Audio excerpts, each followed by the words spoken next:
राहुल गांधी कह रहे हैं कि ये सरकार जो है चलने वाली नहीं है, 6 महीने मान लीजिए, साल भर मान लीजिए, बैसाखी की सरकार है, गिर जाएगी और इसका कोई भविष्य नहीं है। क्योंकि और ये कह रहे हैं कि सीटें भी कम आई, तो जनता ने अमित शाह और मोदी की जोड़ी को नकार दिया है कि देश को आपकी ज़रूरत नहीं है। गाय काउ स्लॉटरिंग को जो लोग अपने मैनिफेस्टो में डाल रहे हैं कि हम अगर आए तो हम लीगल कराएंगे, ये कराएंगे, उनसे कोई उम्मीद नहीं रखी जा सकती। बाकी मैं अपने सनातनियों का, जो सनातनी और हिंदुओं के कुछ वर्ग विशेष तौर पे अभी नाराज़ है, अगर हमारे क्षत्रिय भाई अभी नाराज़ हैं, तो अगर वहाँ पे अभी जैसे हेमंत विश्व शर्मा जी अयोध्या गए हैं और बाकी सांसद अगर मोदी जी शपथ समारोह के बाद चले जाते हैं और वहाँ सांसद चले जाते हैं, अयोध्या के साथ वार्तालाप करते हैं और वहाँ पर अपनी गलती स्वीकार लेते हैं, तो निश्चित तौर पर पूर्ण बहुमत में आगे सरकार आएगी। और दूसरी बड़ी बात भाई, ये देश सनातन का है, सनातन परंपराओं से चलेगा, सनातन संस्कृति से चलेगा। और जो जब अयोध्या के अंदर मंदिर बनता है तो वो 11 दिन का तप करता है।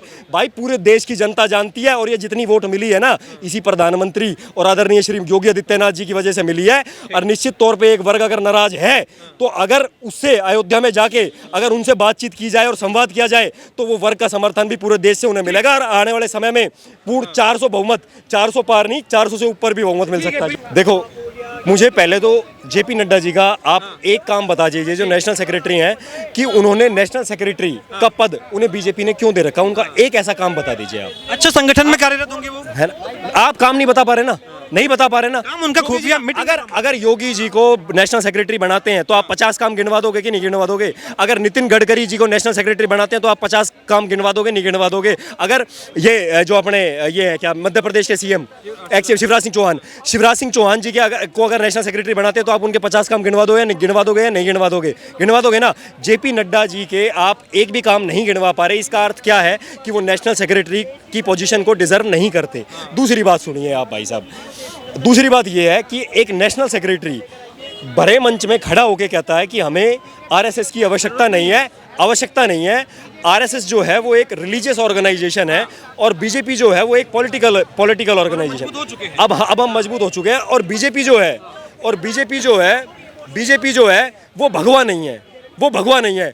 भाई साहब, आरएसएस इनएक्टिव हो गया था, ये मीडिया में है, अखबारों में खबर छप रही है। आप 5 दिन के अखबार उठा के पढ़ो, आपको हर रोज के अखबार में एक खबर मिलेगी।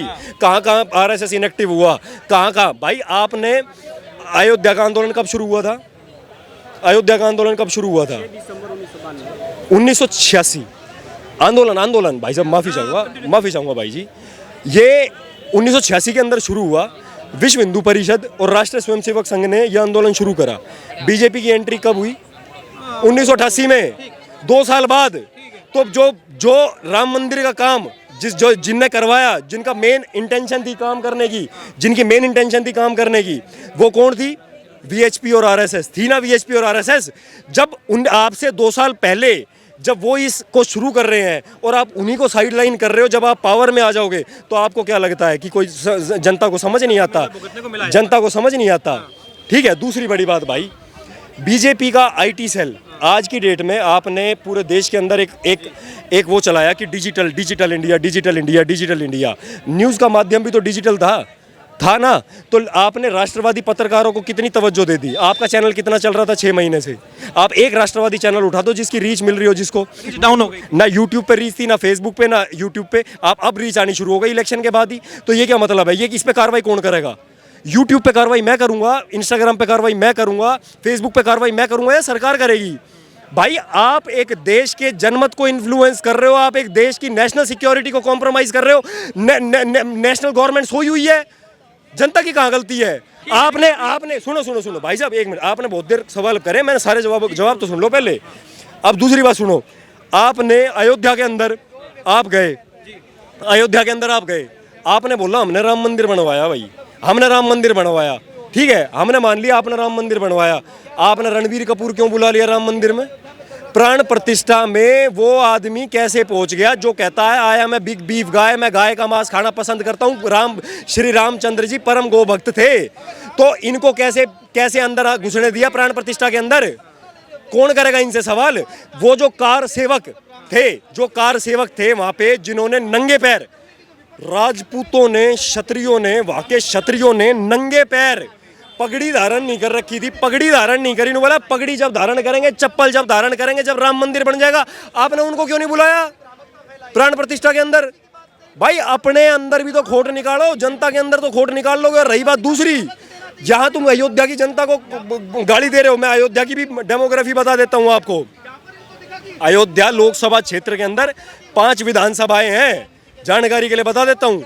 एक है रुदौली जो अयोध्या से करीब 40 किलोमीटर दूर है, एक है उसके बाद मिल्कीपुर जो अयोध्या से करीब 30 किलोमीटर दूर है, उसके बाद आती है बीकापुर जो करीब 25 किलोमीटर दूर है, और उसके बाद आता है दरियाबाद जो करीब 50 से 55 किलोमीटर दूर है।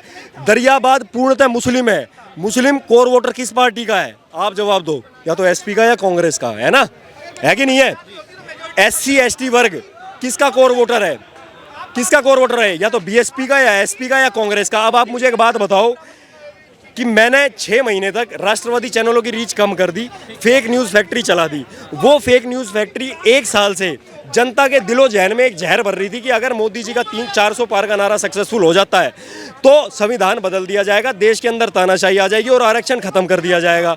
ये चल रहा था, ये उनके डर बिठा दिया, डर से वोट मिल गया उन्हें। 4 गुना ज़्यादा वोट मिले हैं, आंकड़े बताते हैं, ठीक है भाई, 4 गुना ज़्यादा उन्हें वोट मिले हैं। पत्रकार महोदय कृपया करके राम मंदिर के अंदर, अयोध्या के अंदर फैजाबाद और राम मंदिर का क्षेत्र आता है, राम मंदिर के अंदर जो है वो हिंदुओं ने वोट किया है, इसलिए इतनी वोट आई है, अन्यथा ये भी वोट नहीं आती है। इस बार जब मोदी जी शपथ ग्रहण करेंगे आज 7:15 पर, राहुल गांधी कह रहे हैं कि ये सरकार जो है चलने वाली नहीं है, 6 महीने मान लीजिए, साल भर मान लीजिए, बैसाखी की सरकार है, गिर जाएगी और इसका कोई भविष्य नहीं है। क्योंकि और ये कह रहे हैं कि सीटें भी कम आई, तो जनता ने अमित शाह और मोदी की जोड़ी को नकार दिया है कि देश को आपकी ज़रूरत नहीं है। गाय काउ स्लॉटरिंग को जो लोग अपने मैनिफेस्टो में डाल रहे हैं कि हम अगर आए तो हम लीगल कराएंगे, ये कराएंगे, उनसे कोई उम्मीद नहीं रखी जा सकती। बाकी मैं अपने सनातनियों का, जो सनातनी और हिंदुओं के कुछ वर्ग विशेष तौर पे अभी नाराज़ हैं, अगर हमारे क्षत्रिय भाई अभी नाराज़ हैं, तो अगर वहाँ पे अभी जैसे हेमंत विश्व शर्मा जी अयोध्या गए हैं और बाकी सांसद अगर मोदी जी शपथ समारोह के बाद चले जाते हैं और वहाँ सांसद चले जाते हैं,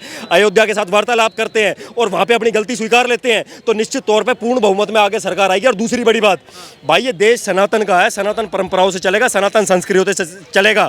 एक देश का प्रधानमंत्री है, 2-3 मिनट और लूंगा भाई, एक देश का प्रधानमंत्री है जो केदारनाथ में गुफा में बैठता है, वहां बैठ के ये संदेश देता है कि जब देश विभाजित होने की कगार पे था तो आदि शंकराचार्य जी ने 4 मठों की स्थापना करी, चारों कोणों के अंदर जो जब विवेकानंद मेमोरियल में तब करता है तो वो ये संदेश देता है। 1896 के शिकागो के अंदर विवेकानंद जी के भाषण की याद दिलाता है, जो उन्होंने कहा था कि मैं संसार के उस धर्म से आता हूँ जिसने पूरे संसार को स्वीकार्यता सिखाई, सर्वसमावेशिता सिखाई, और जिसने हर उस माइनॉरिटी को अपने यहाँ शरण दी जो अपने देश के अंदर, अपने अंदर वो था।